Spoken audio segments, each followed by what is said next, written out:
Assalamualaikum warahmatullahi wabarakatuh. Saya Nurjana Yuliawati, nomor NIM 191-274.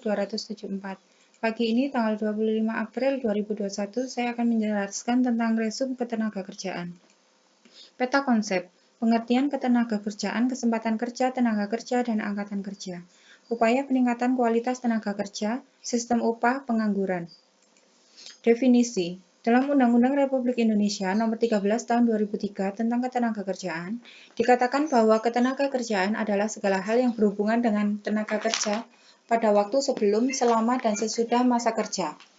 Dari pengertian ini dapatlah dipahami bahwa ketenagakerjaan merupakan segala sesuatu yang berkaitan dengan pekerja atau buruh, baik menyangkut hal-hal yang ada sebelum masa kerja, selama masa kerja, maupun sesudah masa kerja. Hal-hal yang berkaitan dengan masa sebelum bekerja antara lain adalah pemagangan dan kewajiban pengumuman lowongan kerja. Hal-hal yang berkaitan dengan masa selama masa bekerja antara lain perlindungan kerja, upah, jaminan sosial, kesehatan, dan keselamatan kerja, serta pengawasan kerja. Hal-hal yang berkaitan dengan masa sesudah masa kerja antara lain pesangon dan pensiun atau jaminan hari tua. Menurut Eeng Ahmad dan Epi Indriani, pengertian tenaga kerja adalah jumlah penduduk yang dianggap atau sanggup bekerja bila ada permintaan kerja. Menurut Dr. Paiman, tenaga kerja adalah produk yang sedang bekerja, sedang mencari pekerjaan, atau sedang melaksanakan pekerjaan, seperti bersekolah atau ibu rumah tangga. Sedangkan menurut Dr. Ahmad Hamzah SH, tenaga kerja meliputi tenaga kerja yang bekerja di dalam maupun di luar hubungan kerja, dengan alat produksi utamanya dalam proses produksi tenaga kerja itu sendiri, baik tenaga fisik maupun pikiran. Kesempatan kerja adalah tersedianya lapangan kerja bagi angkatan kerja yang membutuhkan pekerjaan. Kesempatan kerja di Indonesia dijamin dalam Pasal 27 Ayat 2 Undang-Undang Dasar 1945 berbunyi, tiap-tiap warga negara berhak atas pekerjaan dan penghidupan yang layak. Pemerintah berusaha untuk menciptakan lapangan kerja bagi setiap warga negara karena penciptaan lapangan kerja berhubungan dengan peningkatan pendapatan per kapita sekaligus pendapatan nasional. Kesempatan kerja adalah suatu keadaan yang menggambarkan ketersediaan pekerjaan untuk diisi oleh para pencari kerja, namun bisa diartikan juga sebagai permintaan atas tenaga kerja. Upaya peningkatan kualitas tenaga kerja. 1. Pemerintah. Upaya pemerintah untuk meningkatkan mutu tenaga kerja antara lain dengan mendirikan berbagai pusat latihan kerja. Upaya ini bertujuan untuk melatih orang menjadi manusia terampil, berinisiatif, dan kreatif. Usaha ini disertai pula dengan usaha peningkatan mutu sekolah kejuruan, penciptaan kondisi yang kondusif bagi penanaman modal, transmigrasi, dan keluarga berencana. Pihak swasta. Langkah yang diambil oleh pihak swasta untuk ikut serta dalam upaya meningkatkan mutu tenaga kerja adalah bekerja sama dengan sekolah atau kampus dengan menyediakan kesempatan bagi para siswa atau mahasiswa untuk kerja praktek atau magang. Program magang ini akan memberi pemahaman secara lebih baik kepada calon tenaga kerja mengenai dunia kerja yang sesungguhnya. Dengan demikian, para calon tenaga kerja tersebut dapat mempersiapkan dirinya dengan berbagai kemampuan dan keterampilan yang memang dibutuhkan oleh dunia usaha. Individu membekali diri dengan berbagai hal yang dikehendaki oleh perusahaan dalam mencari kerja. Menanamkan jiwa wirausaha bekerja dengan hanya berarti bergabung dengan suatu instansi atau perusahaan. Pengangguran. Definisi pengangguran, jenis-jenis pengangguran dan penyebabnya, dampak pengangguran, cara mengatasi pengangguran.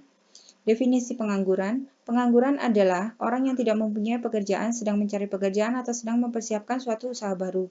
Sedangkan tingkat pengangguran adalah perbandingan antara jumlah penganggur dan jumlah angkatan kerja dalam waktu tertentu yang dinyatakan dalam bentuk persentase.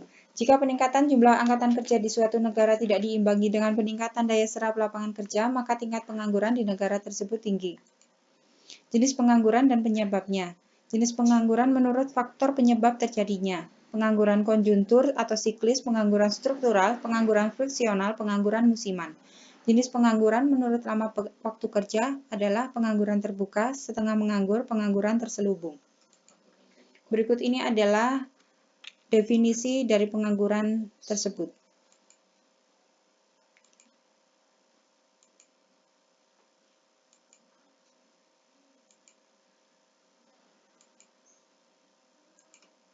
Dampak pengangguran. Pengangguran merupakan masalah pokok dalam suatu masyarakat modern. Jika tingkat pengangguran tinggi, sumber daya menjadi terbuang. percuma, dan tingkat pendapatan masyarakat akan merosot. Situasi ini menimbulkan kelesuan ekonomi yang berpengaruh pula pada emosi masyarakat dan kehidupan keluarga sehari-hari. Pengangguran berdampak besar terhadap pembangunan nasional.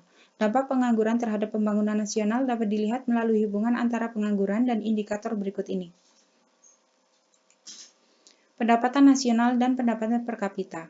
Upah merupakan salah satu komponen dalam perhitungan pendapatan nasional. Apabila tingkat pengangguran semakin tinggi, maka nilai komponen upah akan semakin kecil. Dengan demikian, nilai pendapatan nasional pun akan semakin kecil.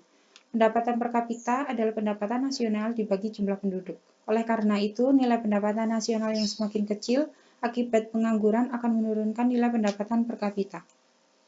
Penerimaan negara. Salah satu sumber penerimaan negara adalah pajak, khususnya pajak penghasilan. Pajak penghasilan diwajibkan bagi orang-orang yang memiliki penghasilan. Apabila tingkat pengangguran meningkat, maka jumlah orang yang membayar pajak penghasilan berkurang. Akibatnya penerimaan negara pun berkurang. Beban psikologis. Semakin lama pengangguran, semakin besar beban psikologis yang harus ditanggung. Secara psikologis, orang yang menganggur mempunyai perasaan tertekan, sehingga berpengaruh terhadap berbagai perilakunya dalam kehidupan sosial. Dampak psikologis ini mempunyai efek domino, di mana secara sosial orang menganggur akan merasa minder, karena status sosial yang tidak atau belum jelas. Biaya sosial. Dengan demikian, semakin besarnya jumlah pengangguran, semakin besar pula biaya sosial yang harus dikeluarkan. Biaya sosial itu mencakup biaya atas meningkatkan tugas-tugas medis, biaya keamanan, dan biaya proses peradilan sebagai akibat meningkatnya tingkat kejahatan. Cara mengatasi pengangguran siklis. Untuk mengatasi pengangguran siklis diperlukan beberapa langkah, antara lain peningkatan daya beli masyarakat. Cara lain adalah dengan mengarahkan permintaan masyarakat untuk membeli barang atau jasa. Cara mengatasi pengangguran struktural. Untuk mengatasinya diperlukan berbagai langkah seperti pengadaan pendidikan dan pelatihan sebagai persiapan untuk berkarir pada pekerjaan yang baru. Cara mengatasi pengangguran friksional.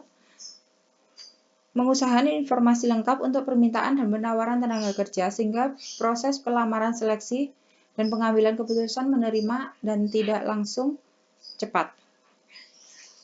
Cara mengatasi pengangguran musiman, yaitu pengangguran yang terjadi pada musim-musim tertentu. Dapat diatasi dengan pemberian informasi yang jelas tentang adanya lowongan kerja pada bidang lain dan melatih seseorang agar memiliki keterampilan untuk dapat bekerja. Sekian, terima kasih. Wassalamualaikum warahmatullahi wabarakatuh.